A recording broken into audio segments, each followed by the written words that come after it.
કરજણ તાલુકાના વલણ ગામે અચાનક પ્રકૃતિ પ્રેમી વાતાવરણ સર્જાયું.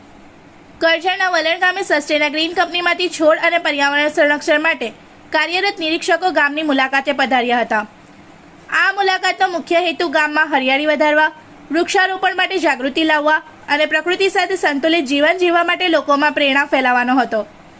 પર્યાવરણના મહત્વ વિશે સમજાવી અને વધુમાં વધુ વૃક્ષો વાવવા માટે માર્ગદર્શન આપ્યું. ગામના રહેવાસીઓએ પણ આ પહેલને હર્ષભેર સ્વીકારી અને પ્રકૃતિના સંરક્ષણ માટે સહકાર આપવાનો સંકલ્પ લીધો. ખાસ કરીને યુવાનોમાં ઉત્સાહ જોવા મળ્યો, જેમણે આગળ આવીને વૃક્ષારોપણ અને તેની જાળવણીની જવાબદારી લેવા તૈયારીઓ દર્શાવી. આવી પહેલો ગામના વિકાસ માટે માત્ર પર્યાવરણને જ નહીં પરંતુ ભવિષ્યની પેઢીને સ્વચ્છ અને હરિયાળું વાતાવરણ આપવા માટે પણ મહત્વપૂર્ણ સાબિત થાય છે. રિપોર્ટર તસ્લીમ પીરાવાલા. હાલો, કરજણ તાલુકાના વલણ ગામે નારી પહાડની ટીમ આવી પહોંચી છે. ત્યાં અમે જોયું કે કોઈ પ્રાકૃતિકના કોઈ કંપનીના માણસ અહીંયા આવી કોઈ પ્રાકૃતિકને ઢૂંઢી રહ્યા છે. કુદરતી પ્રાકૃતિનો સૌંદર્યને વિડીયો કરી અને એને કોઈ શોધી રહ્યા છે. તેના માટે આપણે ચર્ચા કરીશું. આપણી સાથે જોડાઈ રહ્યા છે મહેમાન. શું નામ છે તમારું?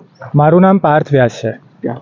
તમે અહીંયા વિડીયો જે કરતા હતા અને હું અચાનક આવ્યો અને મેં તમને પૂછ્યું કે તમે ક્યાંથી આવો છો અને શું શા માટે તમે આ કરો તે પ્રવૃત્તિ વિશે જણાવશો? હા, તો અમે લોકો કંપની છે સસ્ટેના ગ્રીન્સ, અમે એમાં કામ કરીએ છીએ અને અમારી કંપની છે ને છોડનું નિરીક્ષણ કરે અને અમે લોકો છોડનું ડેટા કાઢીએ. જે બી કંપની છે, અહીંયા એક કંપની છે પ્લાઝર ઇન્ડિયા, અમે એના માટે કામ કરી રહ્યા છે અત્યારે.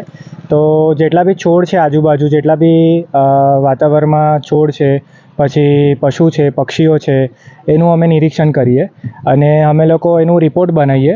તો કાલ ઉઠીને જ્યારે બી કંઈ બી પ્રોબ્લેમ થાય તો કોઈ નુકસાન ના પહોંચાડી શકે પ્રકૃતિને, એના માટે અમે લોકો કામ કરી રહ્યા છે અહીંયા.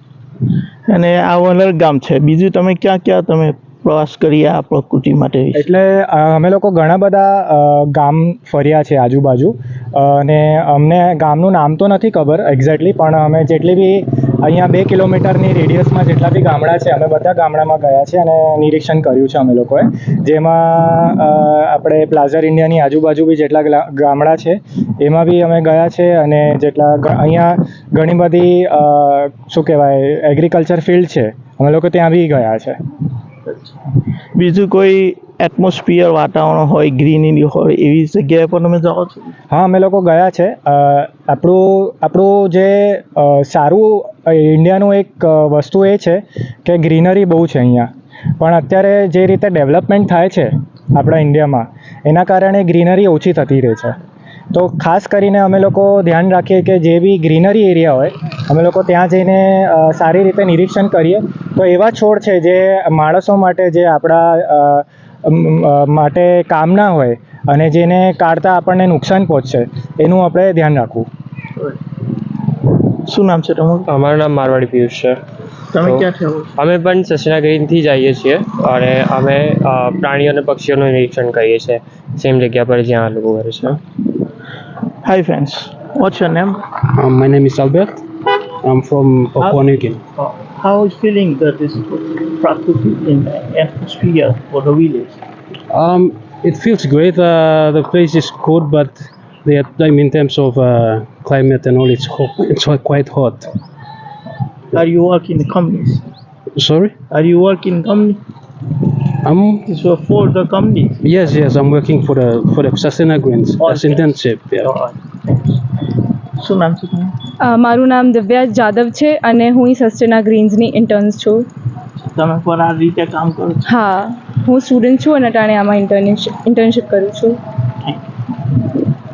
તા હતા પ્રકૃતિના સૌંદર્યની મજા માણવાવાળા કંપનીમાંથી અને નિરીક્ષકો અહીંયા આવી પહોંચ્યા હતા વલણ ગામમાં. ત્યારે અચાનક જોયું અને એમનું મેં પ્રતિસાદ લીધો, એમનો સજેશન લીધો કે ખૂબ સરસ રીતે આ બધા છોડના વિડીયો કરે છે અને જેવા પક્ષીઓ હોય, જાનવરો હોય એ રીતેના વિડીયો અને ફોટોગ્રાફી કરે છે અને સરસ એમને કંપનીમાંથી ગ્રીનરી માટે એમનો શોખ પૂરો. જાણે એમ લાગે છે કે પ્રકૃતિના ગોદમાં બેસવા આવ્યા છે અને જાણવા આવ્યા છે.